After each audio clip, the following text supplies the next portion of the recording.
오늘은 하나님의 끊임없는 사랑, 하나님의 끊임없는 사랑이라는 제목으로 말씀을 선고합니다. 이제 홍수 심판은 끝났습니다. 그런데 하나님께서 다시 이제 시작을 하시는 것을 볼 수가 있어요. 그것은 바로 사람을 사랑하시기 때문에 이제 후속책을 진행하신다 하는 것입니다. 이미 앞에서 홍수가 일어나기 전에 노아에게 보존 언약을 주셨죠. 너희 가족들과 또 모든 동물들을 내가 씨를 이어서 생명을 주겠다 이렇게 말씀했는데, 그 저변은 오직 하나님의 사랑입니다.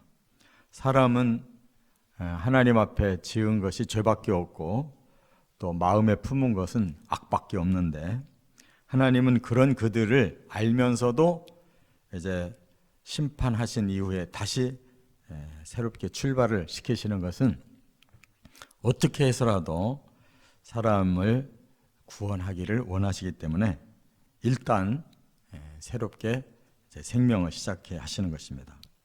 그래서 오늘 이제 세 가지의 사랑을 우리가 볼 수가 있어요. 하나님이 어떤 사랑을 사람에게 주시는가, 이 세 가지 사랑 때문에 오늘 여기까지 온 것입니다. 첫 번째가 1절부터 14절에 보면 기억하시는 사랑. 여기 1절에 그랬어요. 하나님이 노아와 그와 함께 방주에 있는 모든 들짐승과 가축을 기억하사.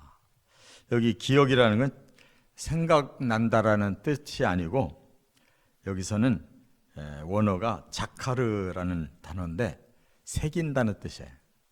마음에 하나님이 새겨놓은 게 있다는 거예요. 그러니까 사람들은 생각을 하면 잊어버리지만 새겨놓으면 항상 그것이 기억나잖아요.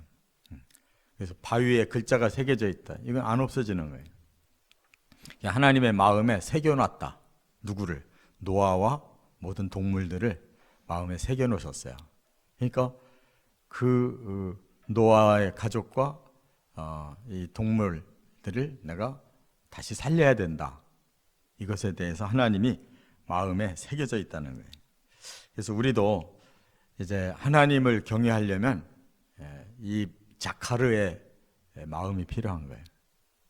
우리가 그냥 머리로만 알려고 하면 잊어버려요. 근데 가슴에 하나님을 새겨놓고 가슴에 하나님의 진리와 하나님의 성령을 새겨놓으면 항상 우리는 그것을 이제 알고 다시 하나님 경외하고 다시 하나님 말씀 순종하고 다시 성령의 뜻을 깨닫고, 이렇게 자카르의 신앙이 있어야 될 줄 믿습니다.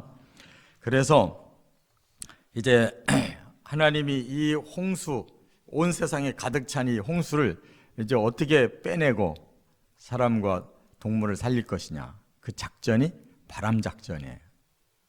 하나님이 온 지구가 다 물에 휩싸여 있는데 방법은 하나님의 방법인데 바람을 일으키기 시작했다는 거예요. 그랬더니 5달 동안 바람을 부르니까, 여기 150일이라고 그랬잖아요. 그럼 한 달이 30일이니까 150일이면 5달에 집중적으로 이 지구에다가 5달 동안 바람을 일으켰더니 물이 줄기 시작했다 그랬어요. 그래서 드디어 4절에 보니까 아라랏산에 이제 도달했다는 거예요. 이 아라랏산이 지금의 이 터키와 시리아 국경지대예요. 거기가 고도가 굉장히 높은 곳이에요. 그래서 거기서부터 이제 그 육지가 보였다 그 말인데, 제일 높은 산꼭대기에 이제 겨우 바람이 거기까지 이제 물을 몰아냈다는 뜻이고, 거기가 해발 5,144m라고 그래요. 5,144m. 그러니까 무지무지하게 높은 산이에요. 우리 서울에 있는 북한산도 1,000m도 안 돼요. 그 다음에 이제 그 뒤로 40일이 더 지나가니까 여기 이제 까마귀와 비둘기를 보내봤다는 거예요. 그랬더니 까마귀는 잘 안 들어오는 거예요. 왜? 이제 물 위에 떠 있는 시체들이 많으니까 뜯어먹느라고. 근데 비둘기는 어디 앉을 데가 없는 거예요. 먹을 게 없어야지. 그래서 비둘기는 들어왔다는 거예요. 그런데 그 뒤에 다시 비둘기를 내보냈더니 일주일 후에 더 많이 줄어가지고 이제 나무가 나타나고 나뭇잎이 새로 피고 이러는 과정을 이제 알게 된 거죠. 비둘기가 안 들어오는 거예요.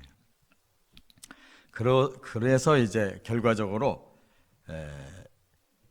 600년 2월 17일 날 홍수가 시작됐는데 601년 2월 27일 날 땅 바닥으로 나왔다는 거예요. 그러니까 1년 열흘 만에 방주에서 나온 거예요. 이처럼 하나님이 새겨 놓으셨으니까 그대로 실행을 하셔서 바람을 계속 불어서 물을 말리면서 이렇게 줄여서 1년 10일 만에 드디어 홍수가 끝나고 제자리로 이제 나왔다 그 말입니다. 이와 같이 지구는 산 꼭대기까지 물이 찼었기 때문에 지금도 화석이 높은 산에도 이 바다에서 볼 수 있는 화석이 거기에 있어요. 그렇지 않으면은 누가 그걸 퍼올렸겠냐고. 그렇잖아요? 이와 같이 하나님은 과학적인 방법으로 모든 걸 다 하신 것입니다. 두 번째는 15절부터 19절에 보면 축복하시는 사랑. 이제 하나님이 다시 회복을 시켜야 되잖아요. 그래서 노아의 가족과 짐승들을 다 땅으로 나오게 한 다음에 뭐라고 하셨냐면 생육하고 번성하라. 이게 창조하실 때 하셨던 말씀이에요. 동물들을 창조할 때도 생육하고 번성하라. 사람을 창조하고도 생육하고 번성하라.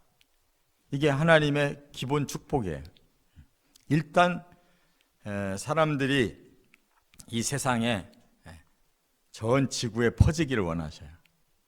그래서 생육, 태어나서 기르고 그 다음에 점점 퍼지고, 그리고 짐승들은 바로 사람들을 위해서 또 더 먼저 생육하고 또 번성해야 되는 거예요. 이렇게 하나님이 축복을 주셨기 때문에 인류가 다시 시작된 겁니다. 뭐 인류의 사람의 힘으로 이 세상에서 다시 시작한 게 아니에요. 전체가 다 하나님 은혜의 사랑으로 이렇게 축복을 받고 만들어진 거예요. 그런데 이 많은 인류가 바로 그런 하나님의 사랑을 깨닫지를 못하니까 이 지구는 자기들 것이고 이 지구에서 생산되는 모든 것들은 자기들 마음대로 막 파헤쳐서 자기들만 이익이 되면 끝나는 거예요. 제가 영국의 그 산업혁명에 대해서 다시 한번 역사 전어를 읽어보니까 영국이 제일 먼저 파괴를 시작한 나라예요. 이 세계를 파괴시킨 나라. 그냥 무조건 그냥 파헤쳐서 자기들이 원하는 거를 만들어서 쓰고 팔려고 그렇게 많은 오염을 시킨 나라예요. 근데 결국은 그 나라도 시들어졌잖아요. 지금 영국이 지금 시들어져 버렸어요. 그 사람들의 이기적인 생각과 욕망대로 다 됐다면 지금도 영국은 최고의 나라가 돼야 될 텐데 제일 먼저 시작해놓고 제일 먼저 지금 이렇게 실현을 당하고 있어요. 이와 같이 그 나라도 저 북쪽이 많은 나라라 뭐 이런 추위와 빙하가 있는 곳인데 그냥 다 녹아버리면 어떻게 돼요? 제일 먼저 그냥 물에 잠길 나라예요. 하나님 물에서 꺼내줬더니 하는 짓이 제일 먼저 물에 잠길 짓만 하고 있다. 지금 인류가 지금 제일 겁내는 게 뭐예요? 물이 다시 침범할 걸 지금 두려워하고 있거든요. 잠길 거예요, 얼마 안 있으면. 하나님이 은혜를 주셨지만 우리는 그 은혜를 거꾸로 하나님께 욕을 돌리니까 이렇게 되는 거예요. 끝으로 세 번째, 20절부터 22절까지 보면 언약을 주시는 사람. 하나님은 또 다시 약속을 해요. 하나님께서 지금 계속 사람을 향해서 언약을 주셨잖아요.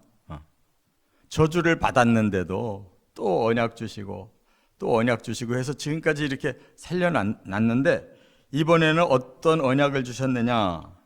하나님께서 번제를 받으시고는 내가 땅이 존재하는 한 이 세상을 저주하지 않겠다, 이렇게 말씀했어요. 그러니까 땅이 존재하는 한이라는 말씀은 땅은 언젠가는 없어지는 거예요. 그거는 창조 때부터 하나님이 정해놓으신 방법이에요. 사람만 가득 생산하면 땅과 하늘은 필요가 없어서 없애는 거예요. 그런데 여기서 뭘 말씀했냐면 그 땅이 없어지기 직전까지는 다시 이렇게 홍수로 저주하지 않겠다는 거예요. 그래서 종말에 이렇게 물이 침범하면 끝난 줄 아셔야 돼요. 그러니까 하나님의 계획은 일목요연해요.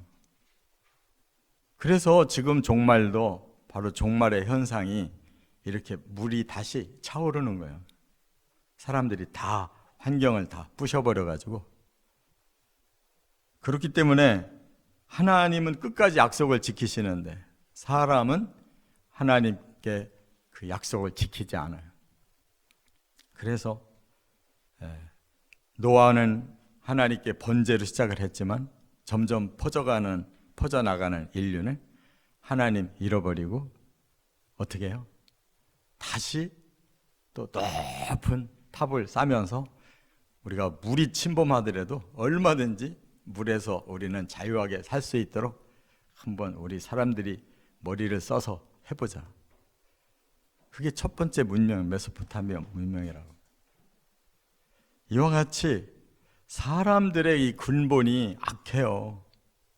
더구나 사탄에게 이제 지배를 당할 수밖에 없는 이런 패배자들이기 때문에 사탄이 결코 사람을 놓치지 않고 인류 역사 속에 계속 이렇게 사람들을 지배하고 계속 악하게 이렇게 나오니까 결국 하나님을 경외하는 자는 아주 소수밖에 없는 거예요.